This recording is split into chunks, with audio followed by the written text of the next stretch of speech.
Good evening, ladies and gentlemen, and welcome to the May 6, 2014 meeting of the Downers Grove Village Council. It's my privilege to call this meeting order, and also to report that at our last meeting, the high temperature was 38 degrees, whereas today, on May 6th, the high temperature is 63 degrees. So things have improved considerably since the last time you saw us after our 2-week break. If you haven't already done so, copies of our agenda are available on either side of the room. Please feel free to pick one up and follow along with our proceedings tonight. There will be multiple opportunities for public comment, both with respect to items that are on our agenda tonight, as well as a segment under item 4, which is reserved for public comments of a general nature with respect to items that are not on our agenda tonight. So we'll make a reminder when we get to that point in tonight's meeting. It is our proud custom to begin our meetings by reciting the Pledge of Allegiance. So at this point, I would like to ask everyone to please rise and join us in reciting the pledge. I pledge allegiance to the flag of the United States of America and to the republic for which it stands, one nation, under God, indivisible, with liberty and justice for all. Thank you. Terrific. And now I'd like to ask our fine village clerk, April Holden, to please call the roll. Our very special village clerk this week, for reasons we'll explain in a little bit. Roll call, please.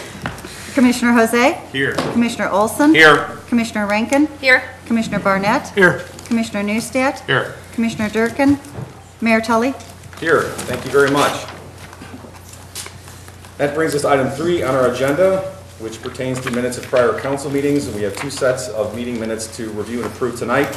One is our meeting minutes from our regular council meeting of April 15, 2014, back when we had a 38-degree high. And also our executive session minutes for approval only from that same evening, April 15, 2014. Do any members of the Village Council have any changes, questions, comments, or corrections to either set of minutes? Hearing none, do I have a motion to approve? So moved. Second. All in favor? Aye. Aye. Any opposed? None. Those minutes are approved unanimously. And just like that, that brings us to item 4 on our agenda tonight, which is reserved for public comments. If there are any questions or comments of a general nature with respect to items that are not appearing on our business agenda tonight, this would be the opportunity to come up to the podium. Please give us your name and address, and we would welcome hearing from you. Are there any questions or comments of a general nature from any members of the audience at this time? Yes, sir, please.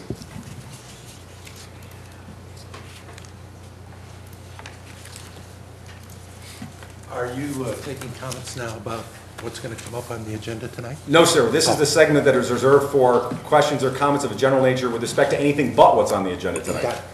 I shouldn't say anything but what's on the agenda. But this is for questions or comments of a general nature with respect to items that are not on the agenda tonight. There will be an opportunity for public comment with respect to every item that is on the agenda tonight at that point when we get to it.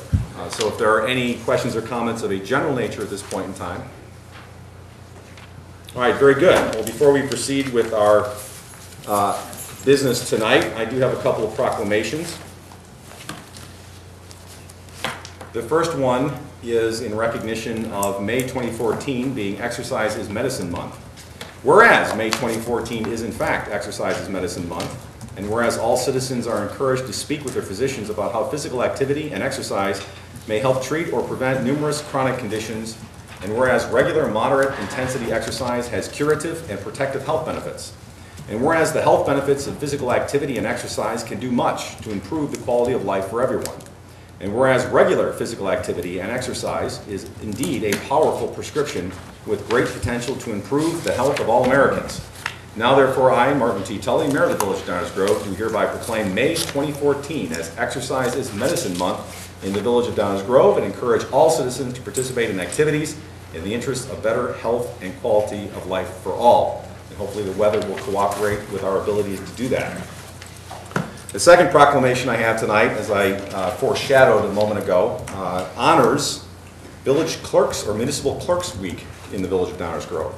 And this was a tough one to keep as a surprise because you may or may not know, but our outstanding village clerk, April Holden, prepares the proclamations. And so I actually had to sneak this one by her because she's far too modest for such a proclamation to happen, and yet deserves ample recognition for her service to the community and the outstanding job that she does for village staff and for this village council. And she wouldn't let us recognize her, so we had to do it notwithstanding that. So I'm very happy to read this proclamation. Whereas the office of the village clerk, a time-honored and vital part of local government, exists throughout the world.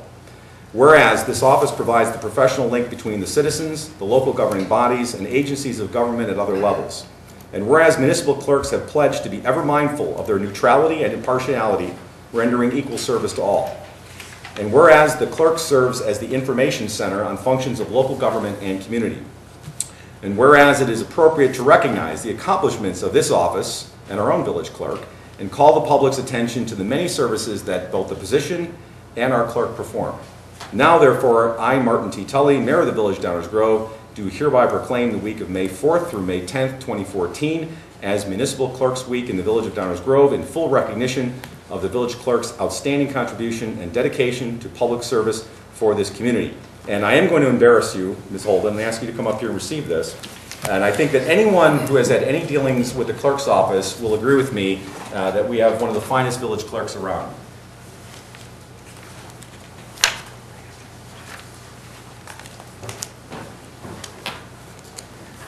See, normally, Ms. Holden is also responsible for the nice spray that goes around you, so you can see what happens when it's left in the mayor's place. Thank you very much for everything.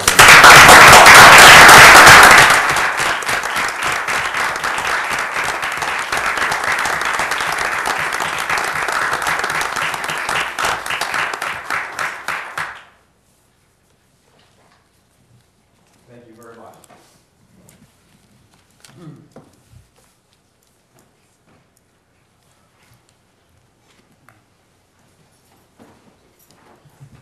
All right, very good. Then moving on our agenda, we get to item 5, which is reserved for council member reports.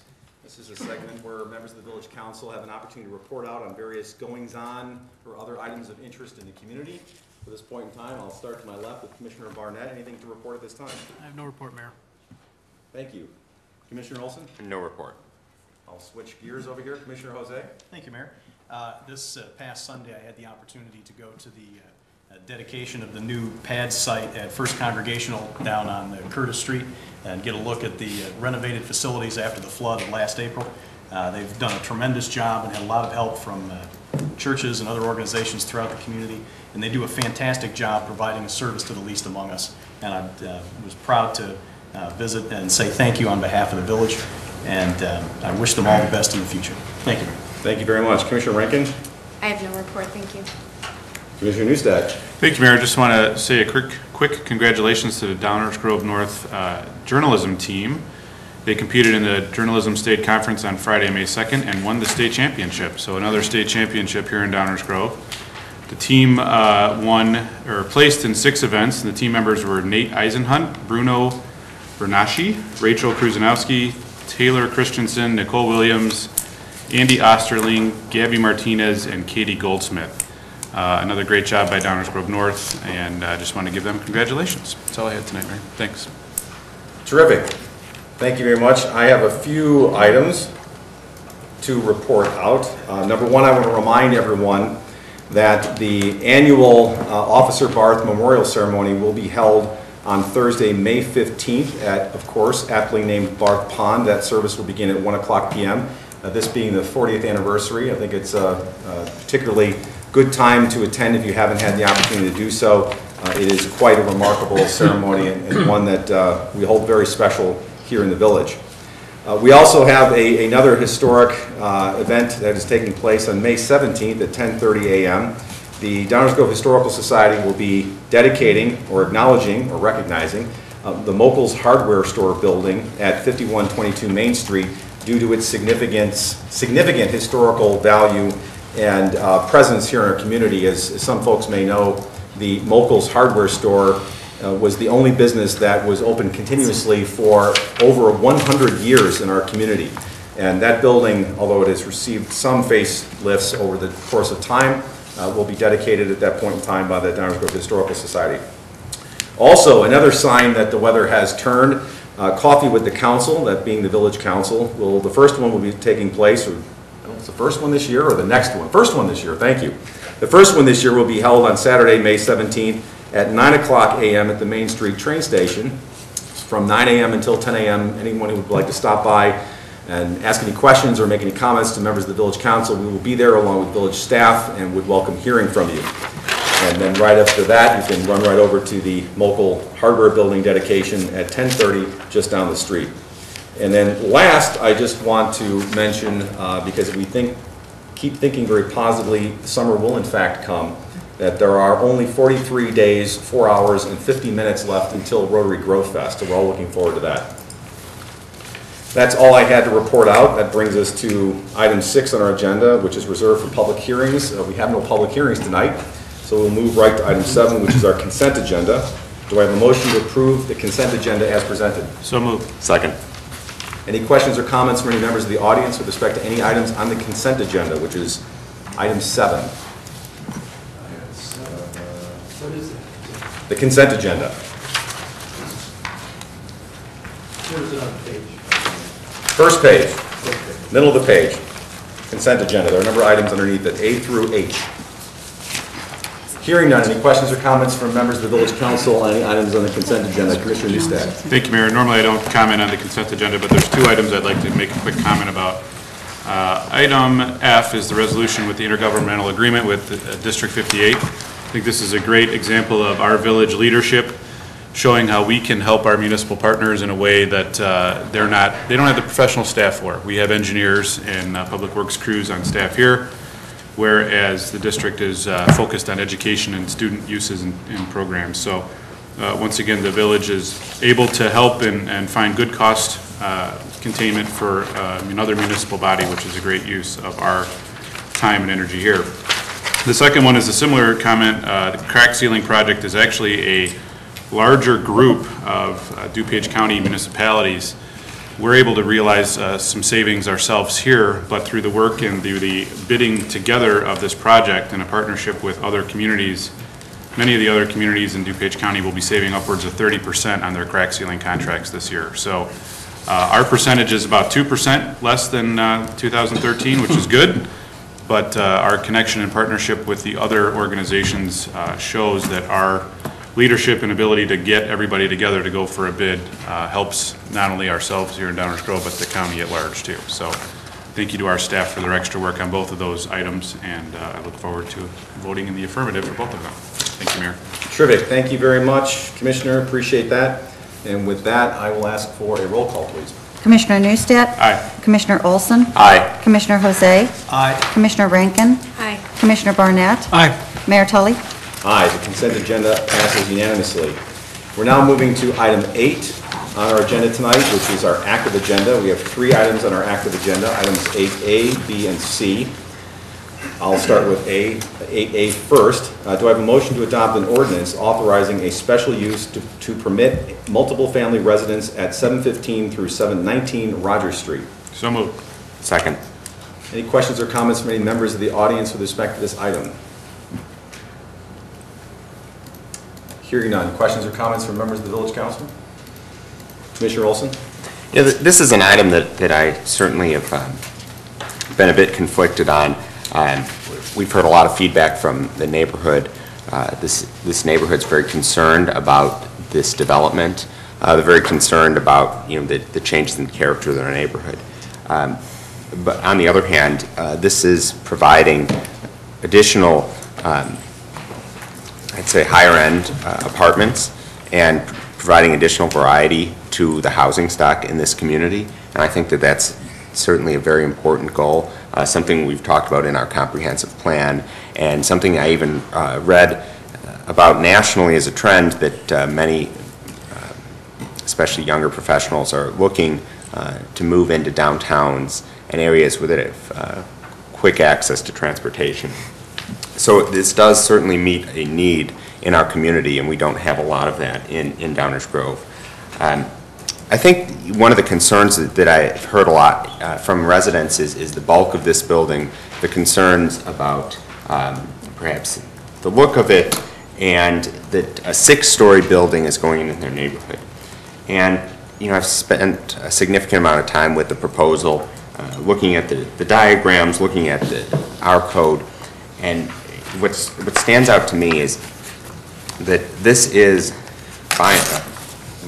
we're looking at a building that is within the height that's allowed in our downtown transition district. And that, as much as I do have a concern with the height, and I'm not, I feel that is a concern and it's a valid concern, it's also something that's permitted under the ordinances that we currently have. And I don't feel that it would be appropriate to reject the building or project that's lawful under our ordinances. So, you know, there's certainly many arguments for and against this, but you know, I've certainly heard a lot of them from both sides.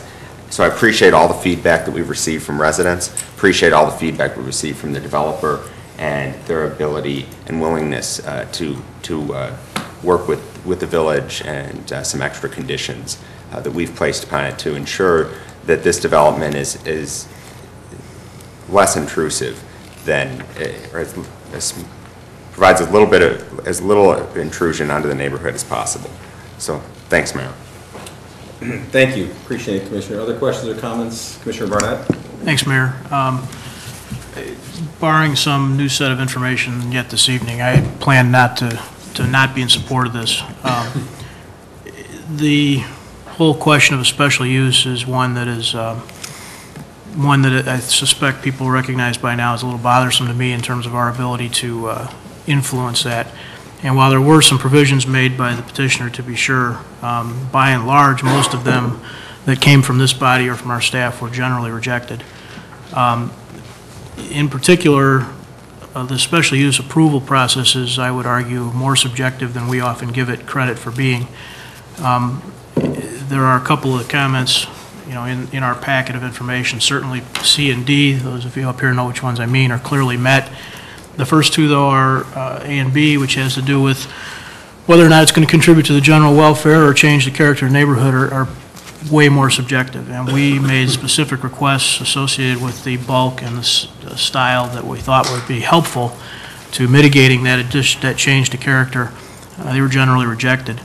I find it hard to accept that this is actually going to enhance the character of the neighborhood. That enhance word is really up in the air. It's clearly not a very technical term. So while certainly others are free to disagree, I don't think it will. The three major things, there's an enormous bulk differential as compared to what's there now and as well as what's compared to around there. There are concerns that I think are legitimate about traffic, although they may have capacity in our streets. We had this conversation several weeks ago, and I pointed out that my opinion of technical definitions of capacity is not the same as desired results or desired operating conditions from where I sit. And then there's, frankly, green space.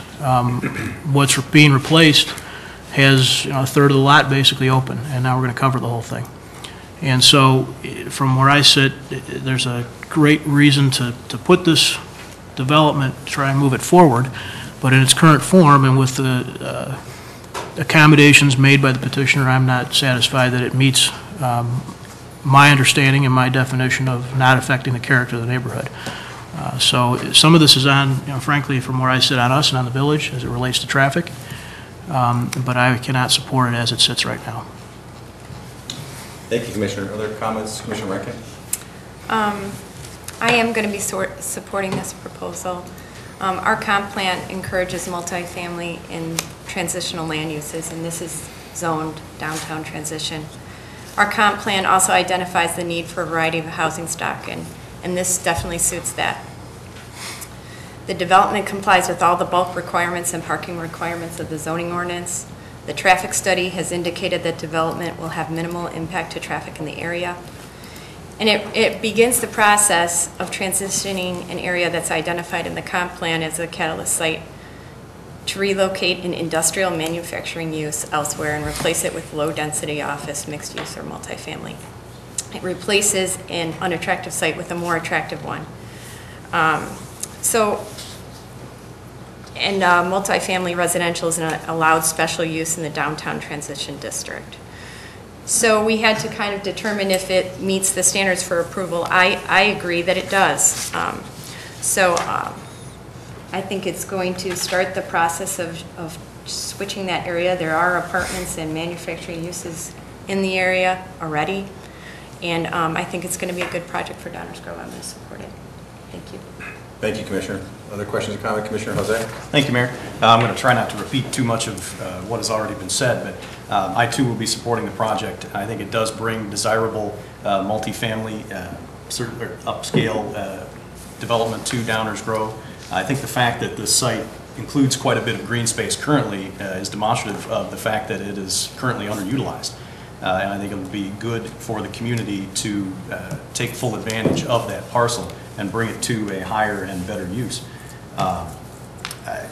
There have been concerns raised about the aesthetics of the building, but I'm very happy that that's not something that we're going to get into, because I'm not sure that anyone in the village wants the 7 folks up here, or 6 of us currently, with Commissioner Durkin absent, to be deciding what different architectural projects look like and what they don't. I think that's best left to market forces. We're getting some very good things here with replacing sidewalks on the property. We're getting a partially green roof deck. We're limiting storage on the balconies, and I think these are all good things, conditions that have been placed by the council here. And overall, I think this is a good development for Downers Grove. We're going to bring more people closer to our downtown, and we have the opportunity, certainly in the future, to deal with some of the other potential problems like traffic. We saw just recently the opportunity to recommend the closure of Webster Street near 55th to the county, and that was a process that took many, many years and lots of work. Certainly, if this project has a much bigger traffic impact than we anticipate now, especially after the traffic study that was already done, we can certainly revisit that. So I do think this is a good project for the village, and I look forward to supporting it. Thank you, Mayor. Thank you, Commissioner. Commissioner Newstead? Thank you, Mayor. This project has got a lot of attention. It is a multiple family residential unit, but it is an allowed use in the downtown transition district. And it does, as Commissioner Olson pointed out, meet all the bulk requirements. I think the petitioner worked really hard to make sure that it fit into the subject site. Commissioner Jose told us about some of the improvements that we're going to get along the roadway, but there's a lot of other infrastructure that's happening here besides the sidewalks. There will be a new curb and gutter on Prospect. There will be the right-of-ways will be restored, the sidewalks along Prospect. And one of the bigger things that is going to be needed down in that area is a stormwater management plan. There's a lot of stormwater that heads that way from the neighborhood, and I feel like it'll be an improvement. We'll have best management practices at use on the site. Sediments, oil, and other runoff will be captured in what I like to call is the vortex separator. I don't know if that's exactly what they're going to use, but that's my new favorite stormwater piece of equipment. But I think there's a lot of benefit to having mixed-use, multifamily use dwellings in our community. As a built-out community where we always struggle to find different housing stock, we've had many, many, many conversations about affordable housing and housing stock and what we have and where it is in our community. So I'm looking forward to this. The building's also going to be fire protected. I'm just going down the list here. The building will be fire protected with sprinklers, all sorts of great stuff. So I'm looking forward to it happening. I will be in support of it. I know that it is a change for the neighbors and the residents of that area of our town, but I think once the building is built and up and maintained at a level of which our property maintenance codes suggest, it'll be a nice addition to the neighborhood. Thank you, Mayor. Mayor, can I add an additional Thank you. comment? Go ahead, Commissioner. I just want to note, while I agree with a lot of Commissioner Barnett's concerns, especially in regard to the architectural style. It's not what I would have chosen. I think it feels institutional. Regardless, though I feel that way, I'm reluctantly going to support this. I do believe that it does meet the bulk requirements of our zoning ordinance, and I think that would be appropriate. Under our current ordinance, this is something that meets enough of the requirements that I think we should go ahead and approve it. Thank you, Mayor. Thank you, Commissioner. I will try not to repeat the analysis that I shared when we workshopped this a few weeks ago with respect to the criteria that are required to be met under Section 28-1902 of our municipal code with respect to standards for approval of special uses. Special uses are not automatic, but we do lay out criteria that if a petitioner is mindful and strives to meet or exceed, then we ought to approve the project. This petitioner clearly read and understood our comprehensive plan, the future land use plan, our master plans, as well as the criteria under 28.1902. I think it was mentioned earlier, there are 4 criteria underneath that section, A, B, C, and D. There's been no suggestion that C and D haven't been met, and all the other criteria have been met in terms of setback, size, and shape, and so forth. Just to sort of put it in a different way, we sort of laid out a box that we said if you build it within this box, then it should be approved. Well, this petitioner has designed something that fits within the box that we laid out in our ordinance and in our criteria.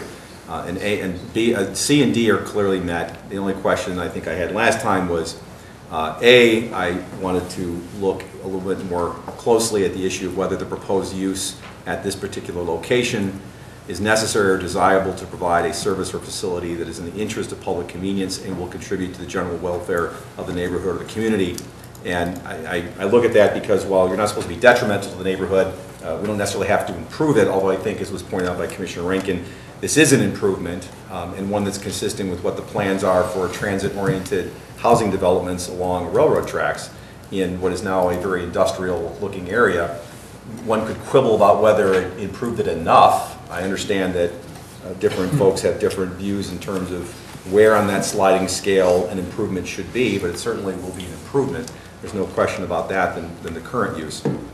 The only information that I wanted to look at is I had recalled in a number of conferences that there is a great deal of conversation of late with respect to workforce housing, and particularly if the suburbs want to continue to attract the type of talent, especially technology-oriented talent, that will be employees at the sorts of national headquarters and international headquarters of companies that we try to attract to our community and retain them in our community.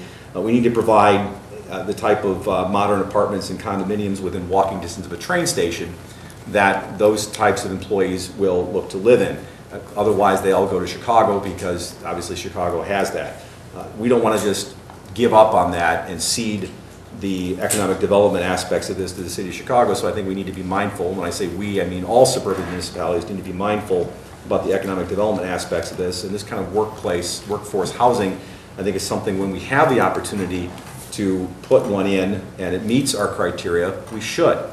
I want to thank Michael Casa with our own Economic Development Corporation for providing me with some information, and in fact an Ernst & Young study on this very point.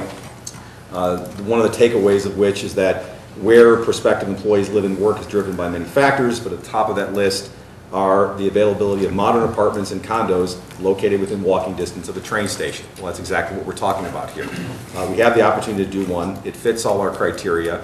It may not be as much of an improvement or an aesthetic enhancement as some would like, but our code as it currently stands, it fits within the box that we designed. If we want to change the box, we certainly can do that, and I would welcome conversations about that, and we're in the middle of conversations on that topic, but this is the box that we currently have and which the petitioners strove to operate within.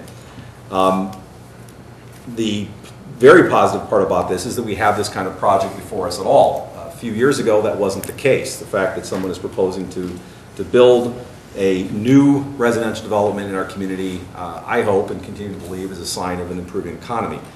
So for all those reasons, and the one question I just wanted to satisfy myself with our study and not simply my recollection from some conferences, I really can't see how we cannot support this given the criteria that we have laid out and the petitioner is clearly following. Any other questions or comments from any members of the council, or any follow-up questions or comments from any members of the audience? Hearing none, may I have a roll call, please? Commissioner Newstead? Aye. Commissioner Olson? Aye. Commissioner Jose? Aye. Commissioner Rankin? Aye. Commissioner Barnett? Nay. Mayor Tully? Aye. The matter passes 5-1. It brings us to item 8B as in boy. Do I have a motion to adopt an ordinance amending ordinance number 5286 and the Village of Downers Grove budget for fiscal year 2013? So moved. Second. Any questions or comments on that from any members of the audience? Questions or comments from members of the Village Council? Hearing none, may I have a roll call, please? Commissioner Olson? Aye. Commissioner Newstead? Aye. Commissioner Jose? Aye. Commissioner Rankin? Aye. Commissioner Barnett? Aye. Mayor Tully? Aye, that matter passes unanimously, and that brings us to item 8C as in Charlie. Do I have a motion to adopt an ordinance that would amend Chapter 5 of the Municipal Code regarding animal and hen regulations? So moved. Second. Are there any questions or comments from any members of the audience on this topic?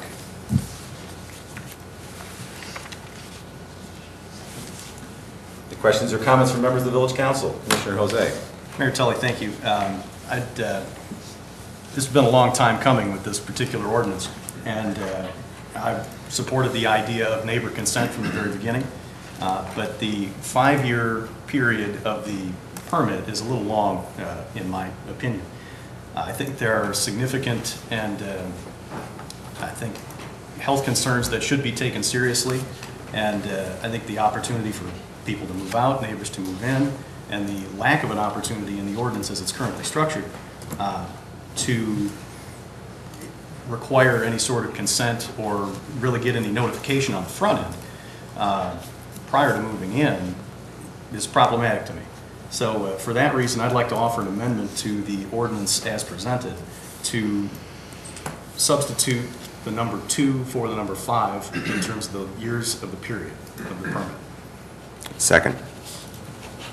Any discussion on the proposed amendment to the pending motion? Any discussion? From my perspective, I, with all due respect, would not support that. I think that this ordinance that's become before us has many compromises in it. And I think that all of us would like to maybe change something here and there. And I'll have more comments a little bit later when we get to the actual body of the motion. But one of the things I think makes this a good compromise is I don't think anybody is particularly happy with this ordinance. And while I respect the request, I am against the concept of consent period. So to change that time period, I don't think really adds much to the equation. I personally won't support it, but I certainly don't begrudge anyone from bringing forward a proposed amendment.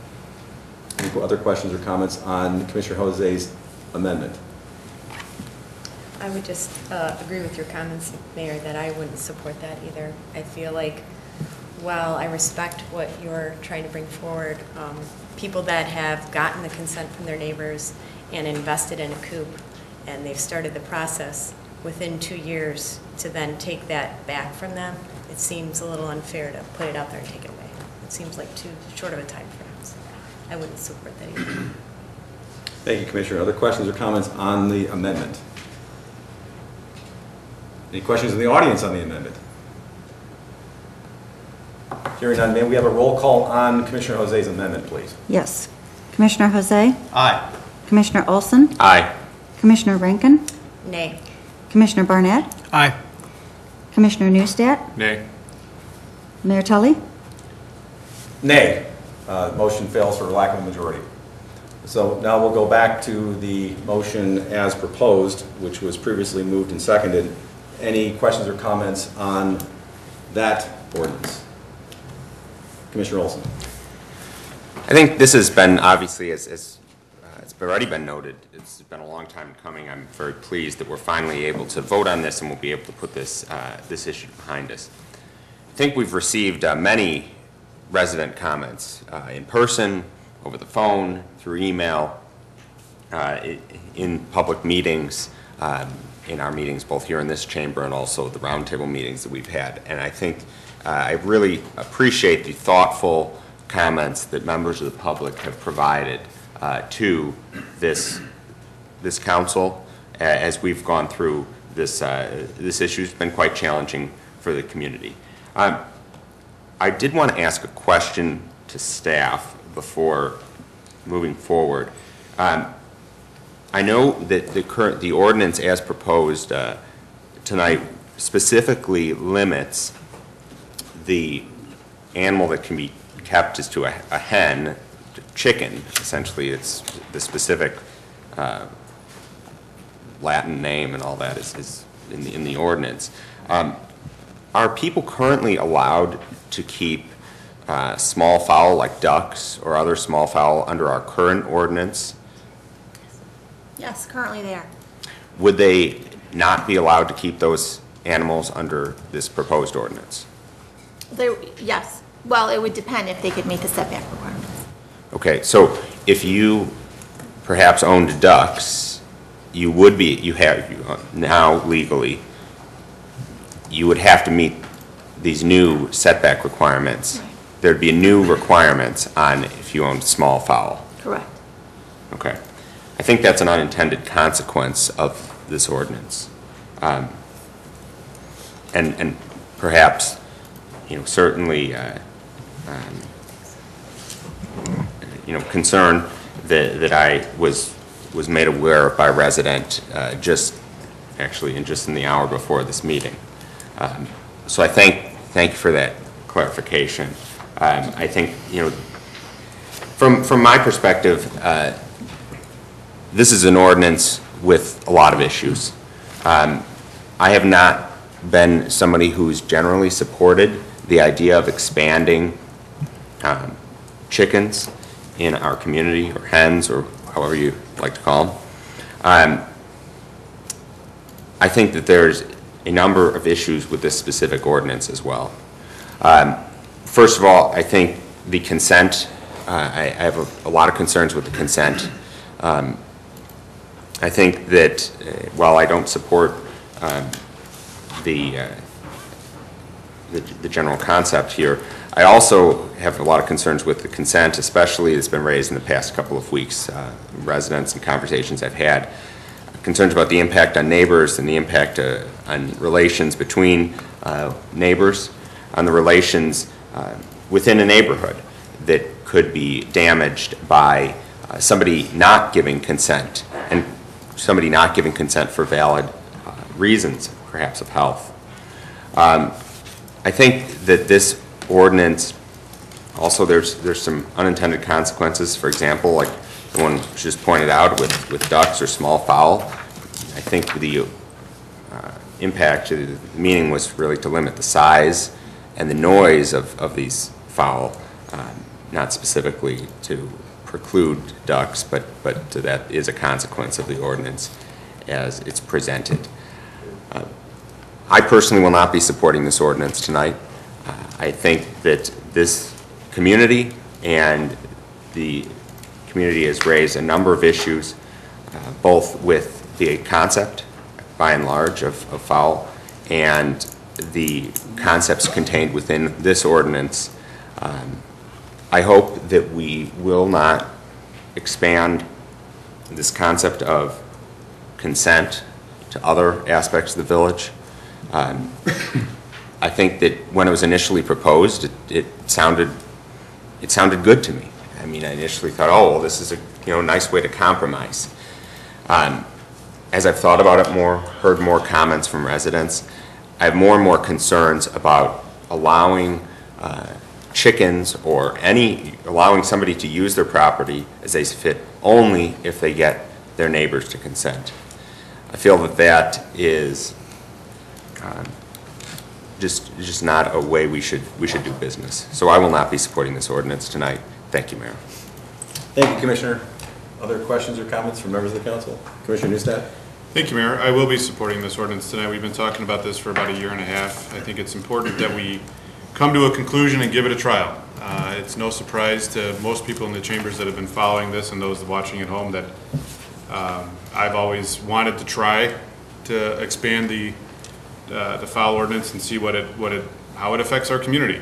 We have the ability at this council to change pretty rapidly if we need to. I think in this case, the consent idea is a compromise in order to bring as many people along in this council to say yes to what I'm still calling a trial period in my own definition. I know I can't call it that in the ordinance. I'm going to switch gears a little bit here, but Chapter 5 isn't just about chickens. We've heard all about chickens and hens and fowl and ducks and everything for the last how many months, but there's a lot of cleanup language in here as well. And it talks about farm animals, including goats and mules. We talk about dogs and cats and a lot of the issues that come with those in our community. So to say that this is really just the chicken ordinance, I think we've lost sight of that a little bit. Definitely the chickens have gotten the most attention. I think our community can handle neighbors asking neighbors and being neighborly. There are going to be some folks that are going to ask and they're going to be told no. And that's a part of this consent model that we'll experience together as a council and as a community. After time, I would like to review this, not only with our council, but with our staff and see what the experience is and what our known chicken handlers would like to share with us and go from there. If there's an amendment that we can make down the road to the consent model, I will be all for that to make it more inclusive of residents and families who are interested in having this sustainable option for their livelihood.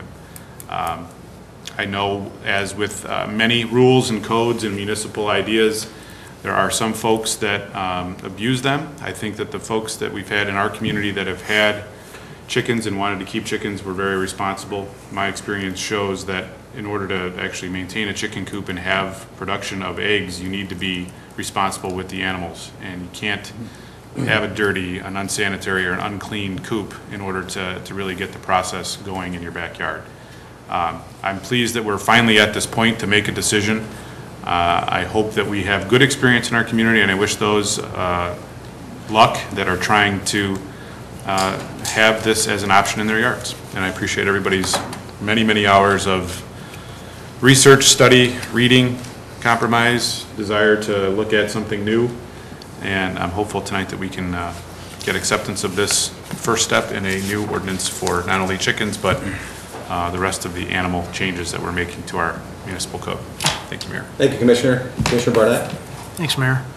I don't know if the duck thing is as unintended as it might seem. I can't quote the conversation, but I know that in multiple instances, the question of ducks, the question of turkeys, there were a variety of questions asked, and this council never responded to any of those in such a way as, geez, I'd really like to do that. There was always sort of a recircling back around, in my recollection of those conversations, to the subject of chickens. I frankly think that's very much an intended consequence in the ordinance. As Commissioner Neustadt said, certainly at any time down the road we could change things, but as it relates to the whole concept, you know, this is a compromise, but I choose to believe that our residents are every bit as capable of, you know, managing their chickens, every bit as capable of interacting with their neighbors as the dozens and dozens of other communities around the country who are doing this in one way, shape, or form. The fact is, if we have some bad experiences, this body and this staff will certainly react. We're not sitting up here not paying attention. We'll do something if need be. But what we've seen is that people are doing this successfully. The consent question is another thing. There are other people doing this successfully. We asked the question, we looked into it. It's not like we're breaking new ground terribly here. We may be stretching ourselves for downers, at least in our recent history.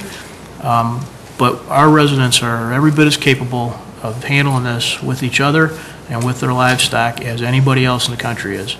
And this council is every bit as capable of reacting if need be. So I see no reason to be fearful of this.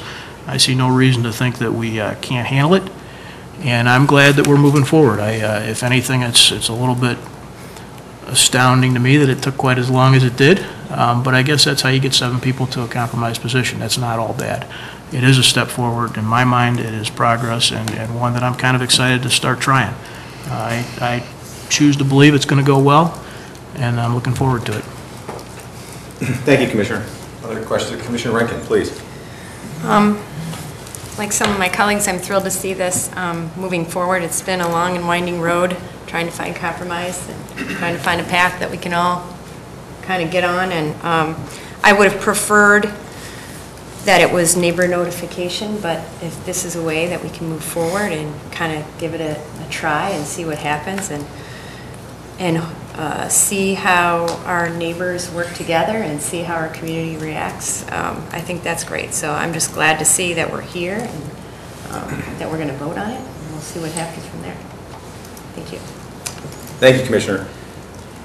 This topic, interestingly enough, and sometimes it surprises me what issues will bring out the most attention in our community. The last example I seem to recall was about 10 years ago, and it was the concept of open burning. That is, burning wood outside in your yard for recreational purposes, and we were looking at our ordinance on that seemingly innocuous concept, and you'd be surprised how we had a packed village hall with half the people for it, half the people against it. And both sides had legitimate reasons. There were people who suffer from asthma and had various health concerns about particulate matter in the air. They were adamantly opposed to any outdoor burning whatsoever. And then you had another bunch of folks that were very strong property rights advocates saying, are you telling me the Boy Scouts can't have a campfire in the proper place, and I can't sit outside with my chimenea around with my neighbors and have a couple of beverages? What is the world coming to? Government has clearly gone too far. And back then we were able to come to a compromise.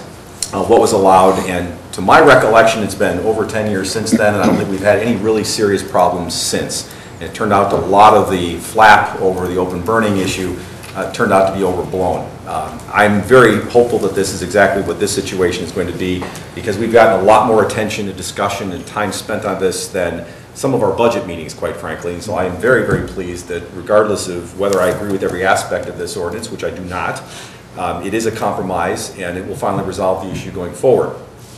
One thing I want to point out is that for those that are uninitiated in this process, for over 30 years, it has been legal to raise chickens in Downers Grove, as long as you could set your coop at least 50 feet from your neighbor's property line.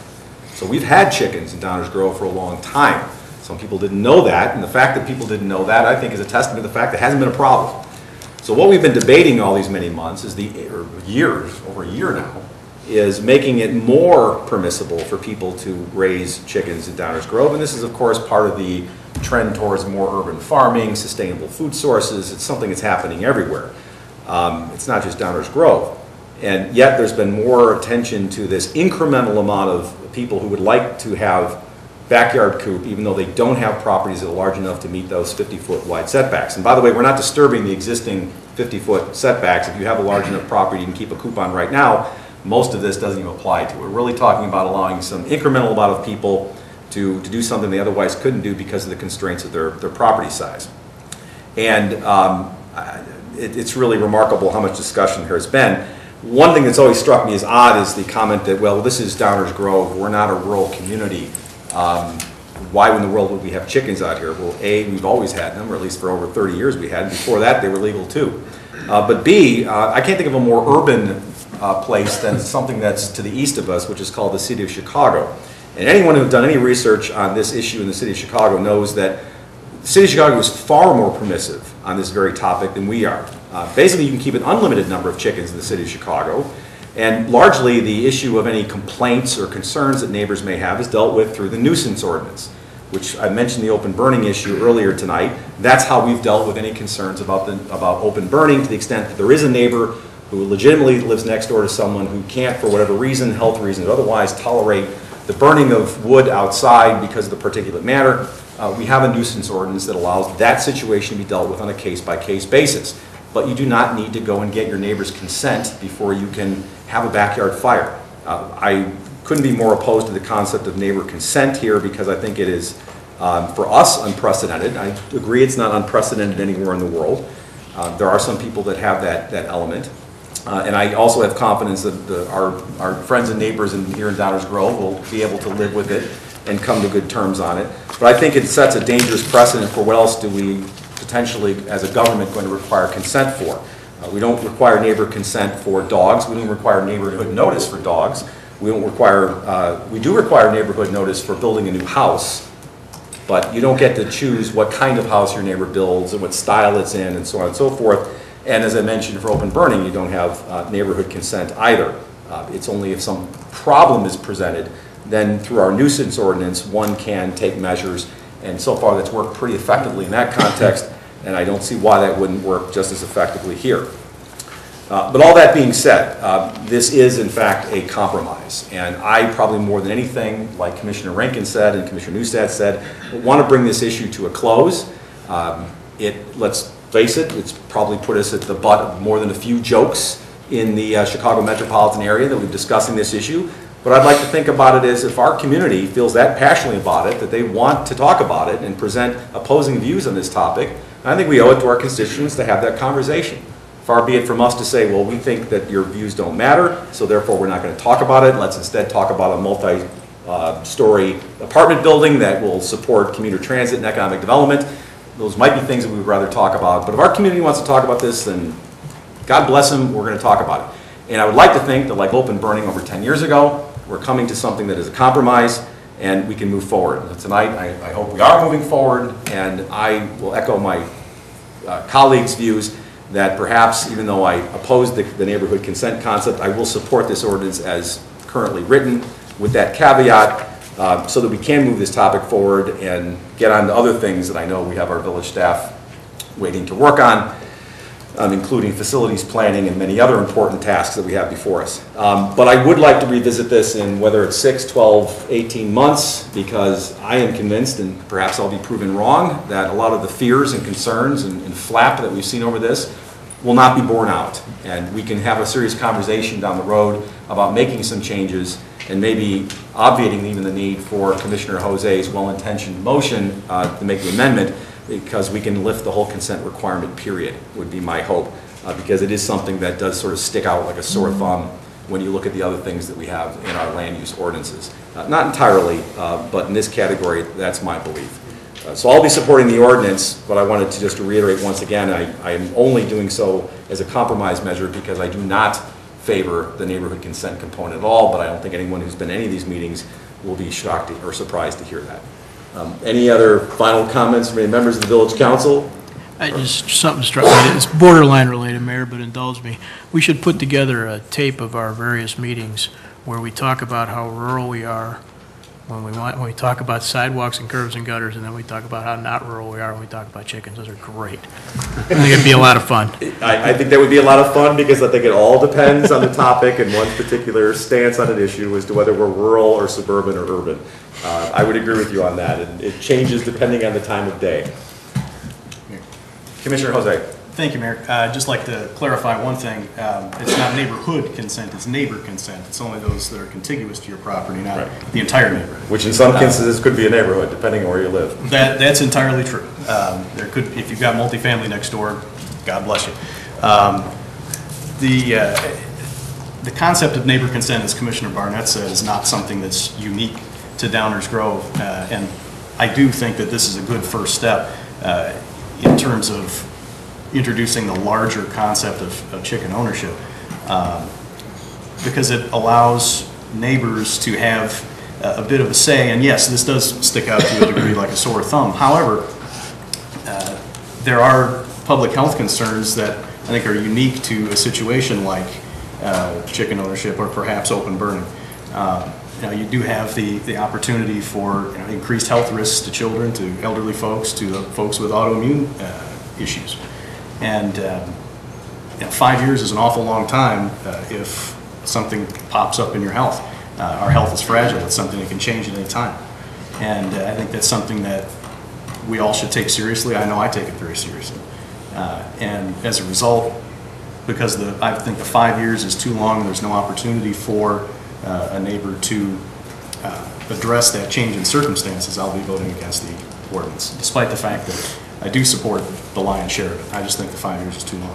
Thanks, Mayor. And I understand, thank you, Commissioner, and I understand that, except I would disagree in that there is something that can be done to change circumstance, and that is utilizing our existing nuisance ordinance. If something did happen where it was legitimately causing a problem, it isn't as though that neighbor is powerless to do something about it. My concern is that once someone has satisfied all the requirements and made the substantial investment that is required to have a coop for this sustainable food and urban farming, then to have to 5 years later keep applying, paying the fee, and making their case over and over again, I think, as Commissioner Rankin said earlier, is a bit much.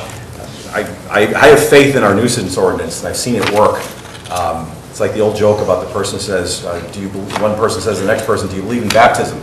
And the second person says, of course I believe in baptism. And the first person says, why do you believe in baptism? The second person says, because I've seen it done. That's why I believe in it. That was supposed to be a joke. Thank you. This Village Council meeting was filmed before a live audience. I've seen the nuisance ordinance work very effective in the open burning context, where I heard just as passionate cries with respect to health concerns and fears. And that worked very well for 10 years. I see no difference here. I think that could work just as equally well. So that's the only place where you and I differ.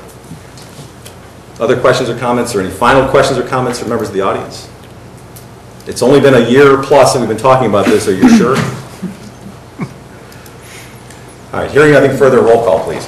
Commissioner Neustadt? Aye. Commissioner Rankin? Aye. Commissioner Jose? Nay. Commissioner Olson? Nay.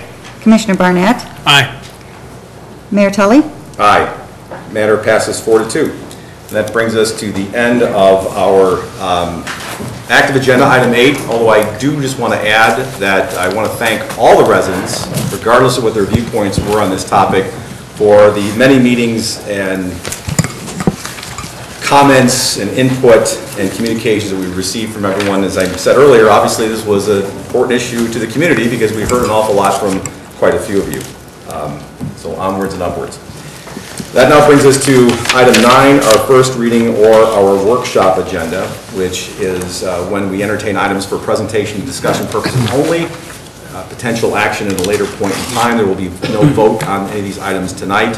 As is customary, I will turn over the presentation of these discussion items to village staff, and in particular, Manager David Fieldman. Good evening. Thank you, Mayor. Good evening. The first item is consideration of an ordinance amending the liquor control ordinance concerning charitable games. And here to present background information on this ordinance is our village attorney, Enza Petrarca. Good evening. Good evening, Mayor.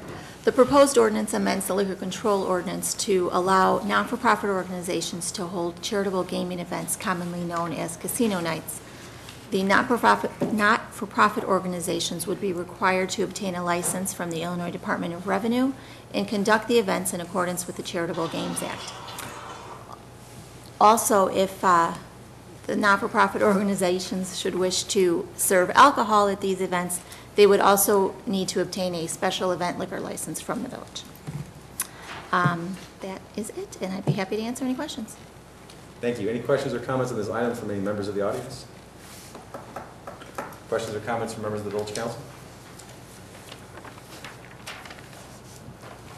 Okay. First one on your belt brings us to item 9B. As consideration of an ordinance rezoning the property at 4837 Drendel. Here to present information on this item is our Community Development Director, Tom Dabereiner. Good evening, Mr. Dabereiner. Good evening, Mayor and Council. Got a couple items. The first one is 4837 Drendel Road with a rezoning from R1 to R4. You've seen a number of these come before you over the last couple of years. Since the village did the annexations of unincorporated areas, they come in as R1. They sometimes request a rezoning. In this particular case, we're looking at a location on the west side of town, in approximately that location, the north end of Drendel, in that vicinity. And there we have an aerial of the site. You'll see that it's very heavily wooded. There is nothing on it right now.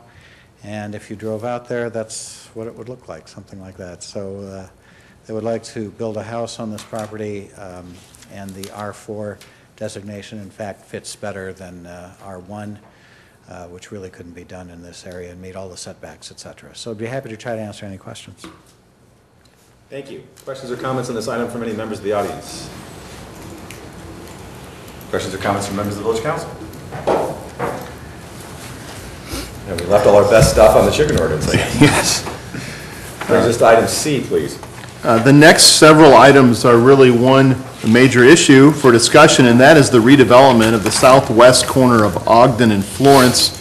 And here to present all these items is Tom Dabereiner from our Community Development Department. Tom. Welcome back.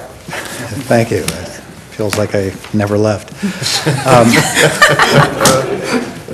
We have several addresses affected here, and they're on the screen, and I'm going to just kind of collectively refer to this as the Fresh Time Project. There are multiple actions as well, but let's just start out by showing everyone where the location is. As was indicated, the southwest corner of Ogden and Florence is approximately there.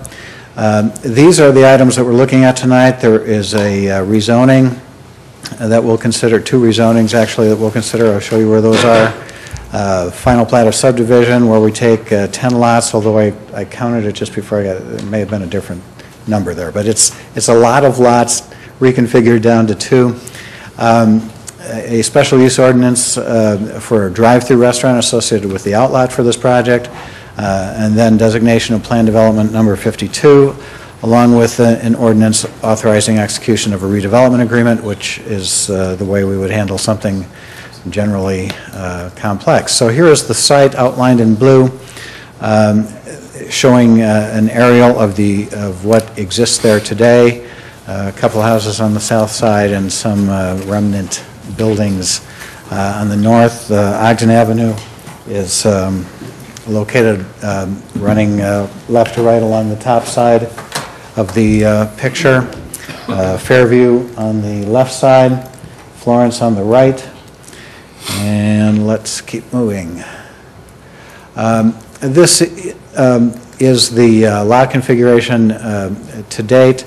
And I'll show you in a second what this will look like in the future when we bring this down to 2, but I did want to use this opportunity to call out the 2 properties that would be changing. One along Fairview, with an address along Fairview, is currently zoned R5, which is our attached housing district, and that would be converting to the B3 General Services and Highway district. R6 is the other property, and that is a property that fronts Florence. That's a multiple family designation, and again, that would be changing to B3 under this proposal. This is the site as proposed. We have this area on the right-hand side would be separated out, so we would have 2 lots, one here and then the rest of the property, the bulk of the property with the Fresh Time grocery store. The other lot would hold the outlot. Other unique features about this is we do have a drive-through around the outlot. The outlot could be 1 or 2 different properties, but a restaurant with a drive-through capability, and that requires the special use. That's what's being shown here. We also have some other aspects of this project that I think are worth bringing to your attention. A significant amount of landscaping all the way around the perimeter of this property. I think this will serve a number of different purposes, including just making the site look very nice, but as well as some screening given how it backs up to residential.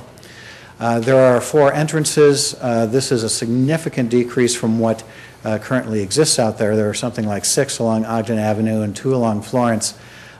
Here they are proposing 3 full access, 1 on Fairview, 1 on Florence, 1 on Ogden to the west side of the site, and then a represented by a triangle there, right in, right out entrance closer to the Florence intersection.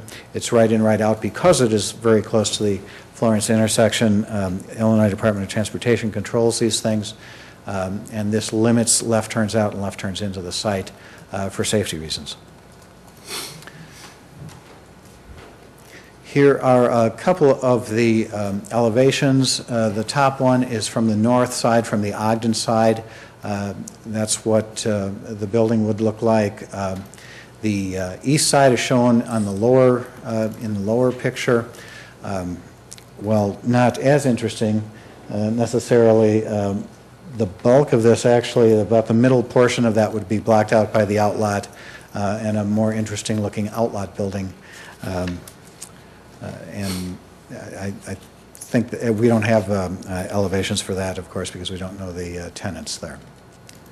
So there are a number of public improvements associated with this. I mentioned the reduction in the number of curb cuts in both Ogden and Florence. We pick up a sidewalk along Ogden Avenue. We move some ComEd lines to allow for the redevelopment. There are some post-construction best management practices for stormwater management being provided on site, and $3,000 fee in lieu for parkway trees. We believe well, staff believes, and the Plan Commission concurred, that it met the requirements for the comprehensive plan. This is a catalytic site, considered a catalytic site in the comprehensive plan. As a commercial site, it also adds depth to the property, which is another goal for the Ogden Avenue Master Plan. Provides perimeter landscaping, which I showed you. The Plan Commission also felt that the zoning ordinance map amendments found in Section 28.1702 of the Municipal Code, that those standards were met for both rezonings. Plat of subdivision requirements found in Chapter 20, Section 101 and 301 were also met. Special use requirements were met, found in Section 28.1902. Plan development requirements were found, are found in 28.1607, and Plan Commission also felt that those standards were met, and it handles several of the deviations, again, which are handled through the redevelopment agreement and the plan development process. That is the intent behind those things. So that, again, is the list of items that are before you tonight. Be happy to try to answer any questions. What I'd actually like to do now is continue the presentation for the last sub-item, if you will, and that is a good news item about how we are using Ogden Avenue TIF funds to partner with this developer to facilitate the redevelopment of the site. And the president of our Economic Development Corporation, Michael Casa, is here to present this item. Good evening, Mr. Casa. Good evening, Mayor and Council. Michael Casa, President of the Downers Grove Economic Development Corporation, 5159 Mokel in downtown Downers Grove. I'm pleased to present a proposed redevelopment agreement between the Village of Downers Grove and SDG Downers Grove LLC.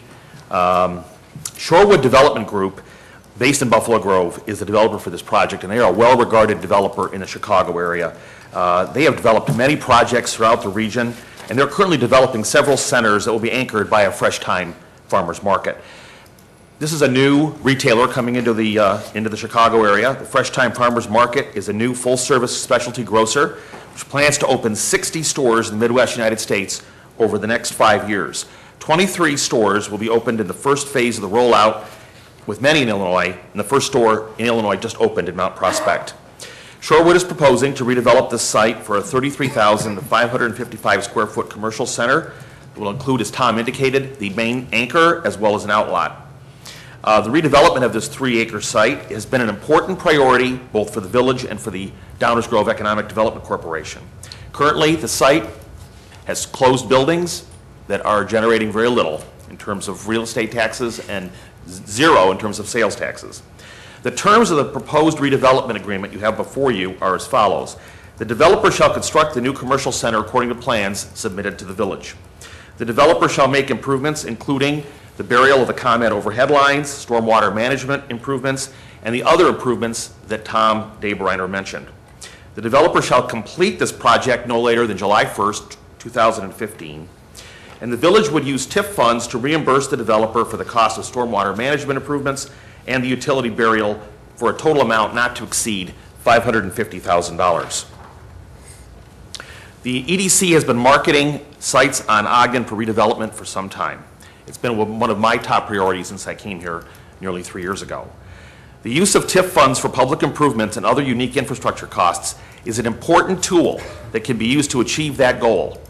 The use of TIF funds for this project is consistent with the direction provided by the Village Council and supported by the DG-EDC Executive Committee.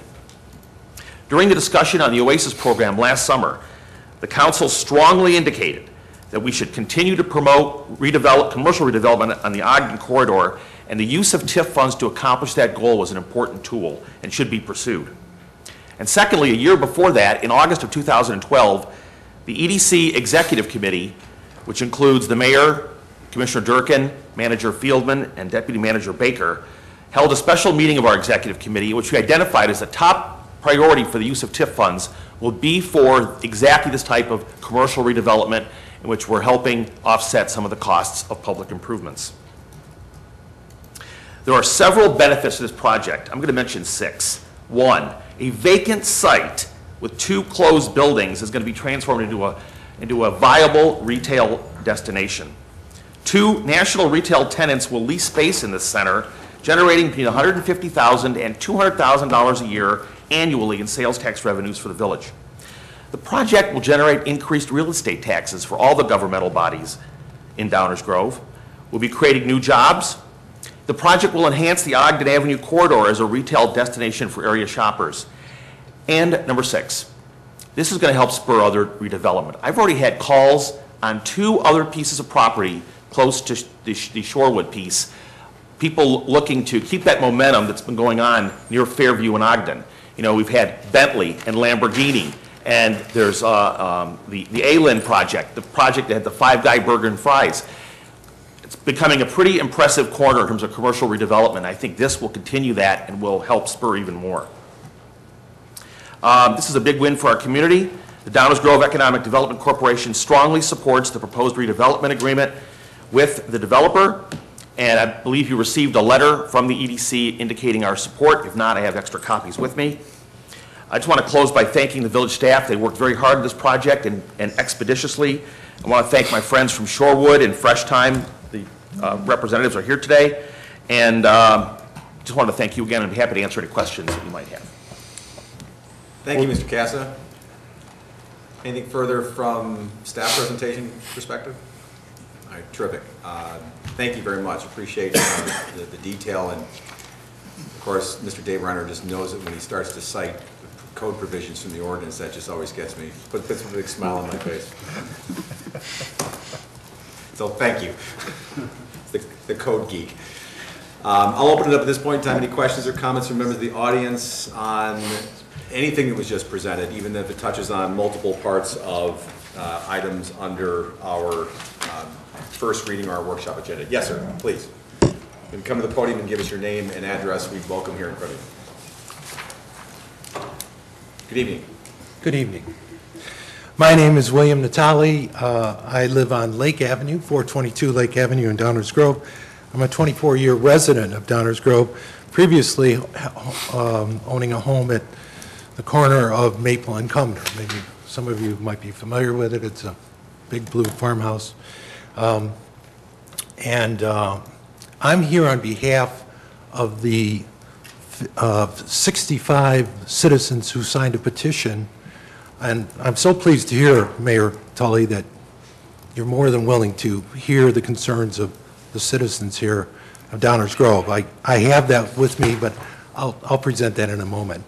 The biggest concern, and as the regional executive director of the Ohio and Illinois Centers for Broadcasting, and the two centers here in Illinois are Chicago and Lombard, I know what it means for economic development. We started, I was integral in the development of the Chicago campus that created 165 jobs. It created a number of construction projects. I'm also familiar with the Lombard campus because we moved that campus from an old building to a new building that was built. So I'm very familiar with the economic impact and development. And I don't think there was anyone on Lake Avenue, well, let me say this, every homeowner on Lake Avenue signed this petition. Homeowners on Fairview signed the petition. Homeowners on Florence signed the petition. On Maple Avenue, they signed the petition. On Chicago, they signed the petition. On Cumner, they signed the petition. These are homeowners on Grant. I don't think anybody has a problem with Fresh Time. As a matter of fact, my significant other was ecstatic over the fact that a Fresh Time is coming in. As someone who believes in good nutrition, I think it's wonderful. And I believe there's a Caputo's that's going to be going in on Ogden Avenue as well, which is great news.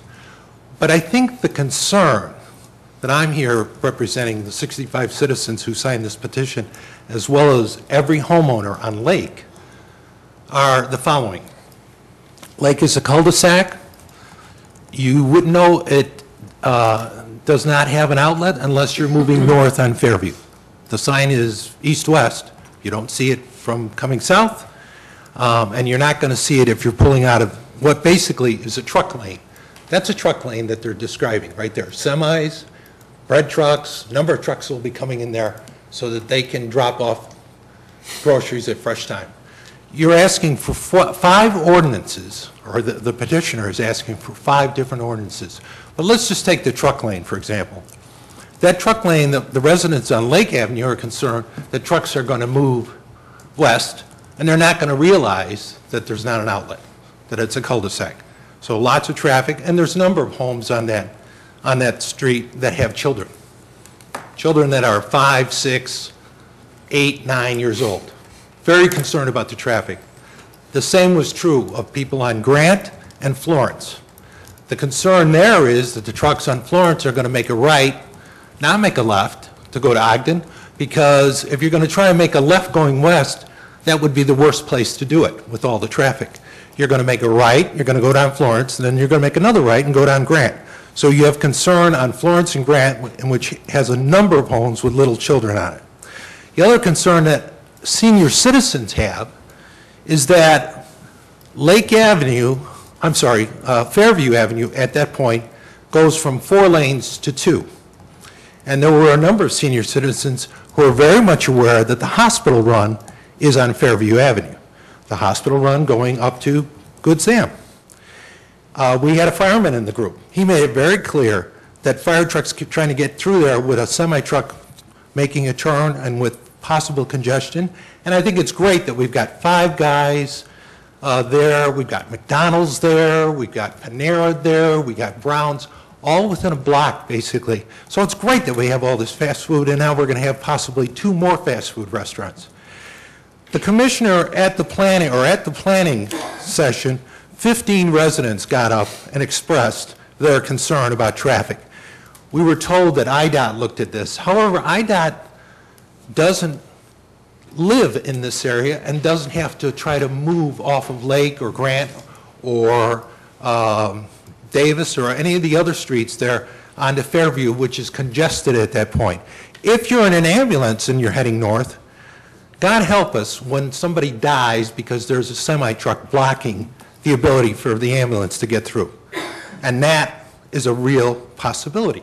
We had somebody out of the 15 who was not only a fireman, but also we had someone with EMT talking about delays. As it is now, it's very difficult in the morning trying to egress from some of those streets onto Fairview because of the fact that it goes from 4 lanes to 2. Commissioner Greg Boggs agreed with us. He said, and he noted, that he was the one dissenting voice on the Planning Commission, and the reason was, why can't the trucks come in from Ogden? Frankly, the 2 fast food restaurants, we wondered about that. We were told they were going to be nice fast food restaurants. That's fine and well, but here's the question. Why do we need 2 fast food restaurants when you already have 4 or 5 right there? But more importantly, if you get rid of the fast food restaurants, now you have a truck lane. You can bring the trucks in from Ogden Avenue, and you have a truck lane if you get rid of. But as one of the grocers out of the 15 said to us, well, it takes grocery stores about 1.5 years to 2 years before they really reach solvency. So they're going to want that rental. Interesting. So here we've got money on the table, lots of it, lots of money. That's great. But what about the safety of these kids? And what about the safety of the senior citizens? And what about the safety in terms of the traffic flow? If you've ever been over there, you see it goes from 4 to 2 lanes. If you're ever there in the morning and trying to get out, as I have tried to get out, to either go to the downtown Chicago campus or go to the Lombard campus, it's difficult. I usually wind up going south and take another way to try to get to either of those places.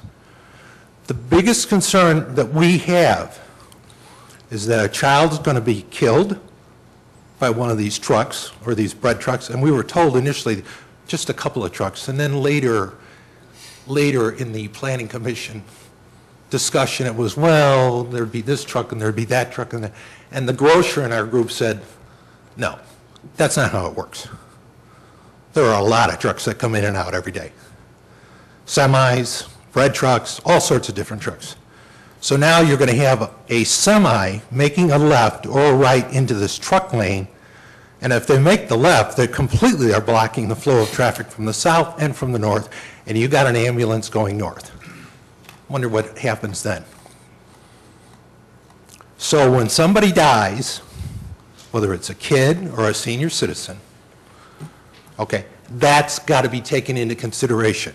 65 citizens signed this because 65 citizens, and that may seem like a low number, we just got these on Sunday and today. I wish we would have had more time. Only one person objected to signing this out of all the people that were approached.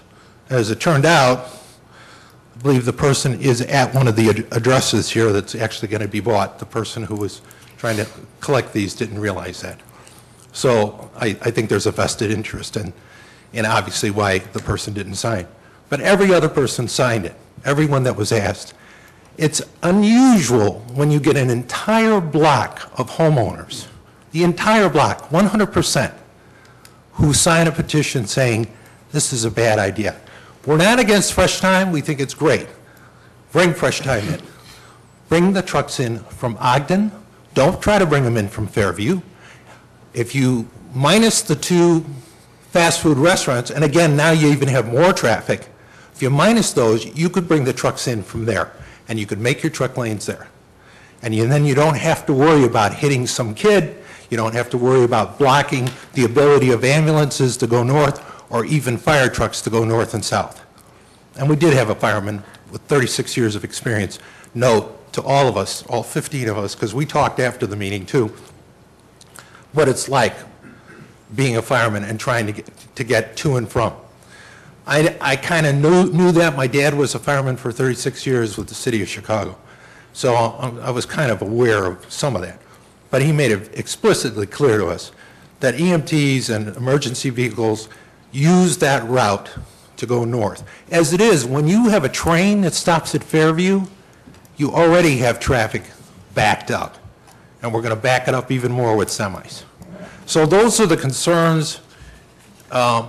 If you allow me to present these signatures, I'll be glad to bring this forward to you. If not, then, I have 65 here. 65 citizens who don't think this is a good idea, and mainly the main objection is the truck lane coming from Fairview. Get rid of that, I think you're going to have people who are happy, and some of them even said they're going to boycott Fresh Time. So that's on them as to whether or not they boycott it or not. People say a lot of things, but 65 citizens on a number of different streets think this is not a good idea. Those are my comments. Thank you. Well, thank you, sir, for sharing your comments with us and speaking on behalf of all your neighbors. We really appreciate the focused neighborhood advocate approach that you've taken. That's greatly appreciated. It allows us for us to concentrate on the points that you've raised. I think you've made very clear what your concerns are and what those are of your neighbors. Procedurally, if you wouldn't mind giving Mr. Baker, the handsome young man to your left there, the copy of the petitions, and we'll make sure that we make those part of the record. And as I'm sure you'll hear some discussion from my colleagues on that and other topics, special uses, we discussed one earlier tonight, have to meet a number of criteria. One is that it is not injurious to the health, welfare, and morals and safety of the neighborhood. I think it's 28-1902B. Mr. Dave Reiner will tell me if I'm wrong. So that is a legitimate factor for the council to take into account when assessing the appropriateness of a particular special use request, even one that is permitted in the particular zoning district. But we also are able to ameliorate that, if possible, with conditions. And so we may have some discussion about that, but that's why it's a workshop. So I'm simply pointing out that's something I appreciate you bringing to our attention. If I just may point one thing out, we were under the impression that you were going to vote on this tonight because there were many other people who want to sign this petition. But unfortunately, we had to get over here and bring it as it is. But if you're not voting on this tonight, I guess we can continue to get more signatures. Is that correct? That is correct. Okay, then we will do that. We have 3 citizens who are willing to go out and do this, and I'm willing to do it as well. And again, we welcome Fresh Time. We think it's great, but our concerns are safety. I think you were very clear and very articulate in your support of the project, but the particular concern you have with what's been proposed. It's understood. Other questions or comments from members of the audience with respect to any of the items related to what we're calling the Fresh Time project? I just like the name of that. Please, sir, or whoever would like to go first. And again, if you could please give us your name and address. Jennifer Mowen with Greenberg Farrell Architects. We represent the developer Shorewood. Address is 21 South Evergreen, Arlington Heights. And I would like to say, just in response to the residents' concerns, we've thought very, very long and hard about this, and I would say, just want to make it brief, but a couple comments is, and Mr. Debonair can correct me if I'm wrong, but in my conversations with your traffic manager, Fairview is a authorized truck route within the village, and we need full circulation around the building for fire access, fire safety, and we have worked long and hard with IDOT. We do have truck turn exhibits in our civil plans that do show and prove out trucks coming in and off of Ogden. They can come in from the east, heading eastbound on the westernmost access. They kind of jog around the building, come down into the truck dock, and they can pull out forward and exit back up through the right in, right out to head west. They can also go out through Florence and go back up to Ogden and head either east or west.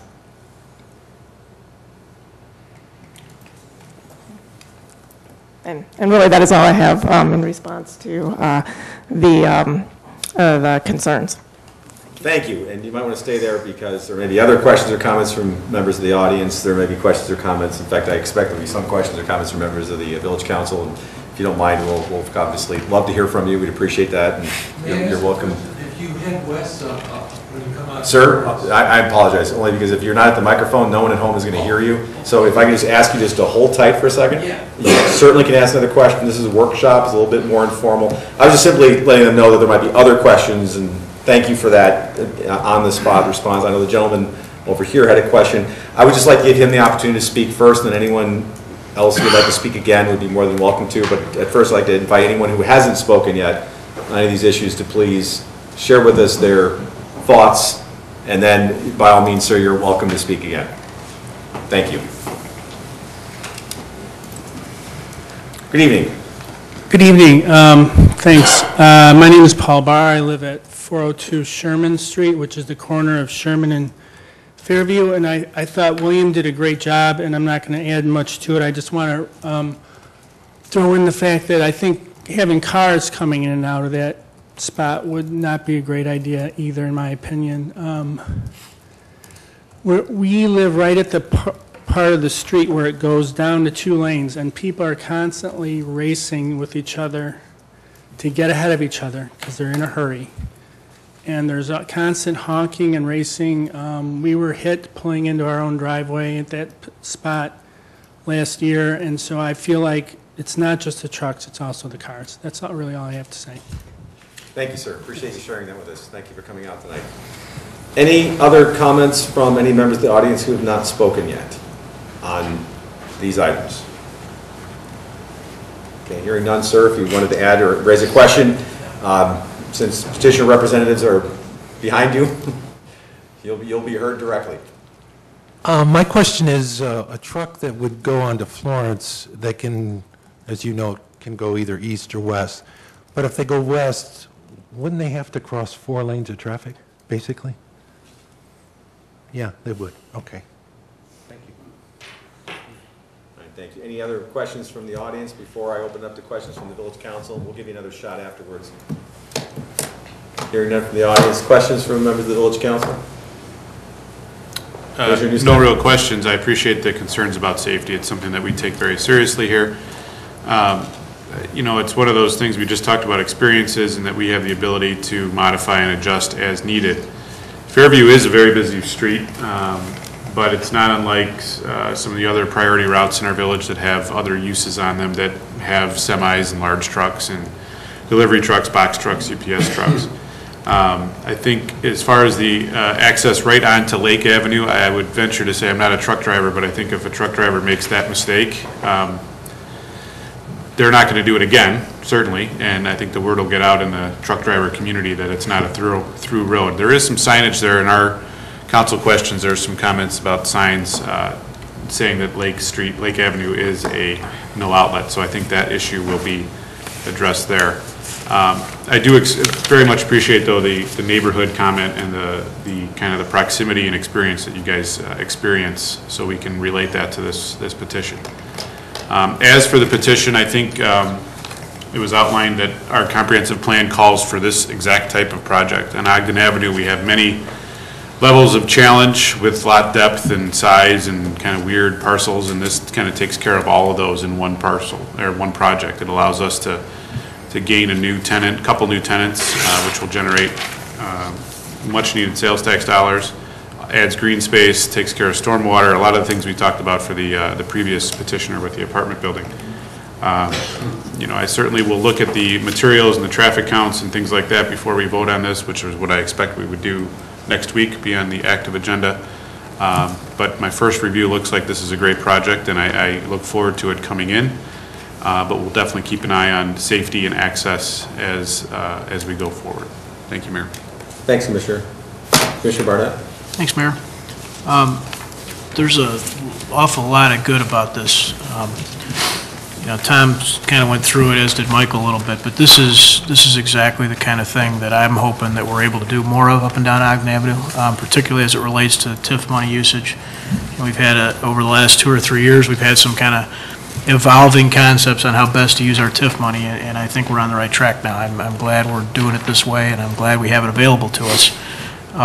There also is a lot about this development that starts to look like some of the things that are coming up before us relative to our new zoning ordinance, and I wanted to highlight that. Some of the screening elements, some of the stormwater practices, setbacks. There's just a lot about this that I think is well done and really speaks to trying to fit what we think the future desires and needs of the community are going forward. I think it's an awesome thing the way that's done. I'm talking with Dave on Monday. I had some of the same traffic-related concerns. I understand the circulation on the building, and I think it's probably necessary. I think I'm frankly okay with that additional outlot stuff.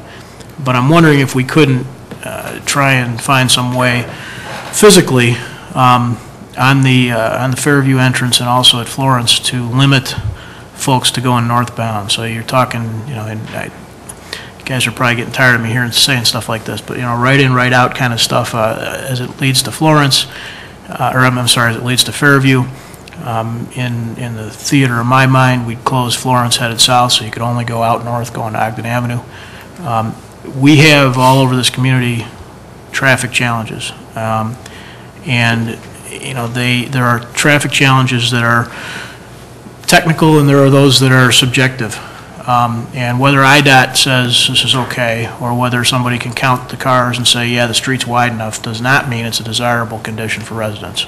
And that's where I have problems, I think, and where I differ often from some of the professionals in this area, because I certainly am able to understand the concept of capacity on a street. It doesn't mean I think it's a good idea for the neighborhood.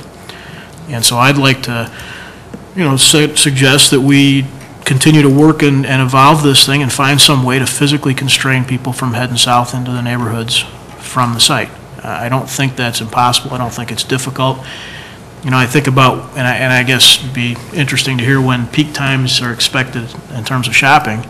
But if you're in the afternoon and you're running to pick something up after you've dropped your kids at baseball, and you're going to try and pull a left onto Ogden, it's going to be a pain in the neck.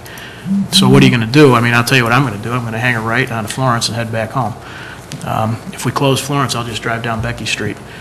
But it's, and I realize there's that constant push, you know, from when you got a grid system, if you close one street, they go to the next one over. But if we can try and cause the layout to drive people generally towards Ogden Avenue as they leave, I think that's better. I think you have to allow people to leave by car onto Fairview because of that situation. If they can do that and get up to the light, they can then actually go west without causing a fiasco on the street. But if we can cause people to not want to head south or to make it difficult for them, I think it would be a help to the community in the neighborhood immediately south of there. Beyond that, I think there's a ton to love about this thing, and I'm thankful to everybody that's involved, from the architecture to the TIF work and our staff's efforts. I think it's a great development. I have some of the same concerns about traffic south. Thanks, Commissioner. Commissioner Olson?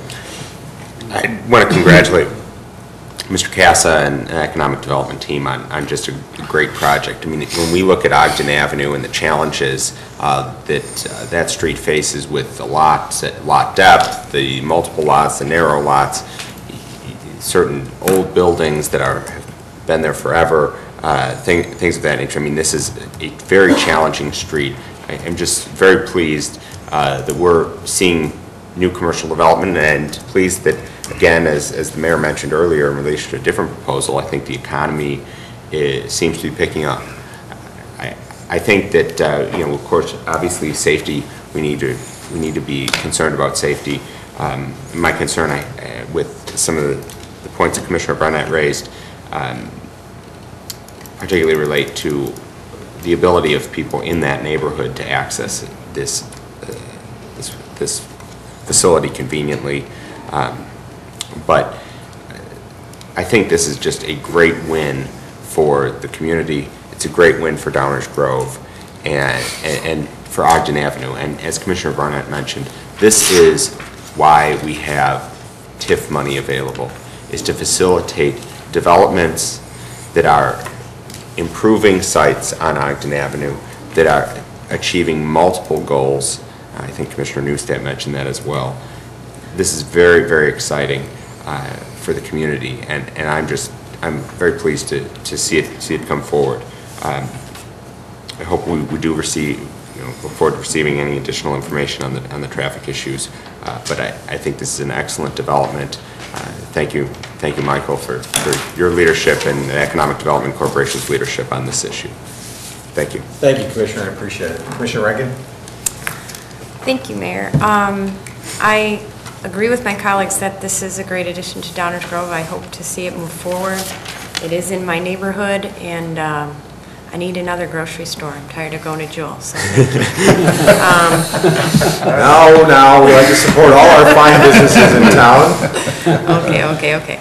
So there's They all have their own unique attributes. in page 43, it has the truck turning route. I don't know if you can pull that up, Mike, if you can get to it. I think that would be interesting for Mr. Natale to see. I think your impression, and maybe I was misunderstanding your impression, was that trucks were only allowed to enter on from Fairview, and that's not the case, right? Trucks can flow from Ogden, they can go around the building. It's not just that entrance. So I would think, as a truck driver, if I ever tried to turn onto that Fairview entrance and it was a challenge, I would probably try another option. So, I mean, a lot of these drivers are probably the same guys coming every week delivering bread, delivering produce. So it may be after time that people wouldn't use that entrance as much, but we certainly can do things with signage that we've done before. For example, on the Lake Avenue, we could put local traffic only. We could highlight the signage that's already there, make it a little more substantial to prevent trucks from going down your street. I'm interested in what Commissioner Barnett said about maybe restricting the Florence Avenue access a little bit, or even just putting a sign that says local traffic only there. So I think there's ways to address the concerns of the neighbors and as well as welcome this new development to our town. So I think that was it. Well said. Excuse me, I'm sorry. Trucks can come in from Ogden? Yes? Commissioner Jose. Thank you, Mayor. I too want to congratulate the Economic Development Corporation, Michael Casa, and the entire staff on bringing this project forward. This is a big win for Downers Grove. The mayor famously once said that there's no EDC easy button, so we know that there's a lot of work that goes into this. And to take a site that is a catalytic site that has been underutilized for so long and turn it into something like this is very important for the community. I do share some of the traffic concerns, and I think there are opportunities to enhance the signage, perhaps if it's not oriented correctly on Lake Street so that you could see it when coming off of the Fresh Time property, things like that. I understand there will be a restriction on trucks going south from the Florence exit, if memory serves, and perhaps a local traffic only sign would also be appropriate there. Looking at the rest of the project, I think this, as others have said, is exactly what we're looking for in terms of TIF usage. It's improving the infrastructure challenges. All in all, I think it's a very good project. I think it was Commissioner Rankin that mentioned there could be issues with restricting folks from going south off of the different entrances, or perhaps it was Commissioner Olson. Forgive me, I'm not quite remembering entirely, but I think there's a problem if you try to stop people from going south on Fairview, because if you're leaving this lot and you want to go down to 55th Street or you want to go down to 63rd or 75th to make whatever drop-off is next or pickup, that sort of thing, if you're a truck driver, you only have so many options, and depending on where exactly you need to go, Fairview might be the best option for going south. Other alternatives, Main Street going past the high school, St. Joseph's going through downtown, not exactly an attractive option if you're driving an 18-wheeler. While it could be challenging in terms of the traffic and getting folks off of this particular parcel and south on Fairview, and as a resident of the area, I know it can be challenging to get onto Fairview at different times of the day. I think this is probably the best option. Just trying to make sure that they're not heading through the neighborhood on Florence and that sort of thing. And hopefully, as Commissioner Rankin said, folks will figure out very quickly if Ogden's the easier way to go, then they will utilize that as much as possible. So I do think this is a good win, and I look forward to voting on it next week. Thank you, Mayor. Thanks, Commissioner. I try not to repeat a lot of what's already been said because I think we're all pretty much in agreement that this is a terrific project. I just want to thank the petitioner for choosing Downers Grove to bring this project here. We're very excited and looking forward to welcoming the project. It's fantastic. This, as mentioned, meets with our economic development plans, our land use plans, our comprehensive plans, our TIF plans, it goes on and on and on. So thank you for choosing Downers Grove for this project. And obviously we want it to be very successful. The neighborhood wants it to be very successful. But like any project, there's always, when you're doing cabinetry, there's always a piece that doesn't fit quite right. You need to shave a little here, a little there. And that's really all this is that I'm hearing about is we're trying to make sure that when assembled, this fits in as best as possible given the constraints of geography and the fact that we have to deal with IDOT, which is sometimes challenging. And we understand those constraints and everyone's doing their best to possibly make this fit in the best interest of the neighborhood and taking into account all the reasonable concerns that have been expressed. And it is an appropriate topic of discussion. Traffic is always an appropriate topic of discussion, as well as public safety. And as has been said by my colleagues, we take that very, very seriously. And it is one of the elements of the granting of the special use that we're required to take into account in making it in our analysis. But I think, as others have already indicated, I've been at this long enough to know that when you have a good project and a lot of people that are all working on it very diligently to make sure that it ultimately succeeds on every level that it can be reasonably expected, that ultimately will happen. So I think the neighborhood concerns there are things that we can do, signage and whatnot that we can tweak. We can look at this, we can look at that, and we can always make adjustments in the field once we see how traffic is actually affected by the project when it's built. We can do those and make those adjustments, and it's something that our staff and our community are pretty good at. I do recognize the concerns in the neighborhood and how important they are. I also have been at this long enough to remember that the neighborhood could probably say they were traumatized a little bit in years past by different tenants of that area that used to drive test drives up and down the street, and that created another problem, and we had to address those challenges. So I get that the neighborhood is sensitive to the vehicular traffic issues and the safety issues. We hear you loud and clear. We will do our best to work with our staff, with the professionals and the petitioner to deal with that last micron or so that may need to be tweaked in order to cap off what is really a tremendous project that we're all looking forward to welcoming with open arms in our community. So I think we'll get there. I appreciate hearing from the neighborhood, and I appreciate the work that's been done already by the petitioner with our staff and the constraints that are put on them, including the limitations of Ogden Avenue that have already been mentioned. And I know we'll all continue to work together to make sure that this is something that we already are proud of and will be even more proud of. So that's all I have to say at this juncture. Thank you. Unless there are any final comments or questions or anything final from the audience that anyone would like to share. Everyone just wants to get out and see the Hawks game, right? That ends our first reading tonight, Mayor. Thank you. All right. Terrific. Thank you very much. And again, thanks for choosing Downers Grove. That brings us to item 10, which is the mayor's report. I have one item tonight, and I'm going to ask our outstanding village clerk to read a resolution that will appoint members to certain boards and commissions.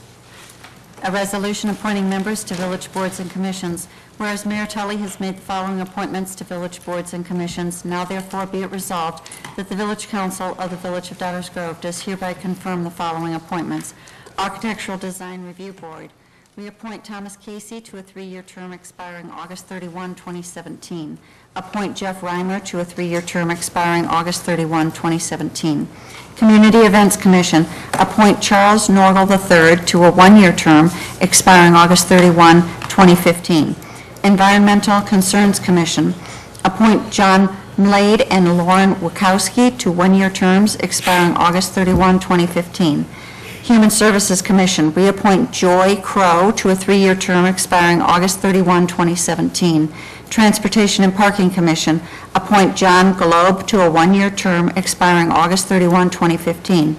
Zoning Board of Appeals, appoint Wesley Zaba to a 3-year term expiring August 31, 2017. Thank you. Do I have a motion to approve that resolution? So moved. Second. At this point, I'll stop and comment, and I don't know, given the hour and the fact that the Blackhawks are playing, how many of our dedicated volunteers might be here for their appointment or reappointment, but we do like to always recognize them when they're here. And I want to thank my colleagues for their assistance in identifying various members of our community that were willing to serve on the number of boards and commissions. We hold our volunteers who serve on boards and commissions in very high esteem because it's a very thankless task. They do it because they're dedicated to the community, not for fame or fortune, that's for sure. And we rely heavily upon their recommendations. We don't always agree with their recommendations. Sometimes we disagree with them. Sometimes we change them and revise them. But we very much rely upon the time and energy that they spend to look into issues of mutual importance to the community and make recommendations to the village council in terms of things, everything ranging from environmental concerns to traffic and parking issues to land use, all of which we touched upon today, as well as many other important topics in our community. So in advance, and as always, I want to thank, on behalf of the entire village council, all the volunteers in our community that are either being appointed or reappointed to these various boards and commissions, and we greatly appreciate your service to our community. I don't know if Mr. Jose, take two. Commissioner Jose wanted to make any comments about the new member of our zoning board of appeals that you had the opportunity to assist in talking with before the recommendation was made. Thank you, Mayor. And with a last name like mine, it gets bungled all the time, so don't worry about it. It was the first part I was tripping over, not the last part. I actually believe that Mr. Zaba is here, if you'd like to say it, anything, perhaps not. But he's essentially a lifelong resident of Downers Grove. He was gone for college and law school and came right back. He's been practicing in the area for a few years now, actually has his office in Westmont, and practices in real estate and zoning law, and has done so a bit here in Downers Grove. Obviously that'll change a little now, and he's happy to refer cases out when necessary. But I like that we're bringing someone on who has experience not only in the general area, but also in applying our code. Obviously it might be changing a little bit in the near future, but I think he brings a good level of expertise, and he'll be a great fit on the ZBA. And I know that they've had a little bit of a backlog and are looking at more cases, and it'll be good to be fully staffed on that particular board. So, thank you. Terrific. And again, thanks for your help in identifying and making that recommendation, and looking forward to his service. Any other comments or questions on any of the proposed appointments from anyone on the village council?